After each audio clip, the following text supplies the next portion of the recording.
দুই প্রতিবেশী দেশের মধ্যে বন সংরক্ষণ, পর্যটন ও সংস্কৃতি আদান প্রদানকে আরও সুবিন্যস্ত করতে শনিবার জলদাপাড়া জাতীয় উদ্যানে প্রকৃতি বীক্ষণ কেন্দ্রে একটি মৌ স্বাক্ষর করলেন ভারত ও নেপালের দুটি বেসরকারি পর্যটন সংস্থা।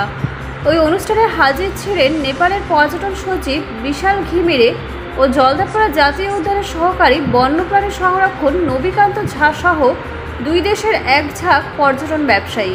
মেমোরেন্ডাম অফ আন্ডারস্ট্যান্ডিং স্বাক্ষরে ওই বৈঠকে স্থির করা হয়েছে যে আসন্ন পুজো পর্যটনের মৌসুমে যাতে দুই দেশের পর্যটকরা বিনা বাধায় ভারতের ইস্টার্ন ডুয়ার্স ও নেপালের বিভিন্ন পর্যটন কেন্দ্রগুলিতে ঘুরে বেড়াতে পারেন সেই বিষয়ে দায়বদ্ধ থাকবে ইস্টার্ন ডুয়ার্স ট্যুরিজম অ্যাসোসিয়েশনের ও নেপালের একাধিক বেসরকারি পর্যটন সংস্থাগুলি।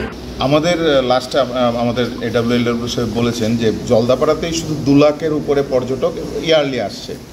এবার এটাই কথা যে সাস্টেনেবলের কথা আগে কেউ খুব একটা এখানে আসতো কার সাফারি করে ওই জন্তু জানোয়ার দেখে চলে যেত। এখন কিন্তু আস্তে আস্তে ট্যুরিজমের প্যাটার্নটা চেঞ্জ হচ্ছে।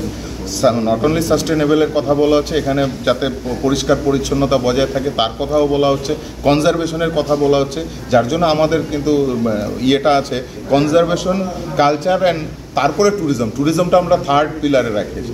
কনজারভেশন আর কালচার ঠিক থাকলে ট্যুরিজম অটোমেটিক্যালি চলতে থাকবে, এই জন্য আমরা এটাকে রেখেছি। একটা বাস নিয়ে আপনারা দাবি করছিলেন, একটা বাস নিয়ে একটা বাস এনবিএসটির চেয়ারম্যানের সাথে দীঘা কলকাতা বাস যেটা চলে সেটা মাদারিহাট হয়ে যাওয়ার জন্য, আরেকটা হচ্ছে মাদারিহাট টু কোচবিহারের একটা বাসের দাবি করেছিলাম, আরেকটা করেছিলাম ইন্টারন্যাশনাল, সেটা হচ্ছে জয়গাঁ থেকে বিরাটনগর অবধি। যেহেতু এই পুরা এলাকাতে প্রচুর নেপালি জনজাতির মানুষ এই দিক থেকে ওই দিকে এই দিকে হয়, এবং সেটা উনি বলেছে খুব শীঘ্রই পূজার পরে এইসব ইয়ে করা হবে। এটা বাস কোথা থেকে কোথায় যাবে? এটা বাস একটা তো দীঘা আলিপুর থেকে দীঘার থেকে আলিপুর ভায়া মাদারিহাট, একটা মাদারিহাট টু কোচবিহার, আরেকটা যেটা ইন্টারন্যাশনাল, এটা দুই দেশের সরকারের ব্যাপার।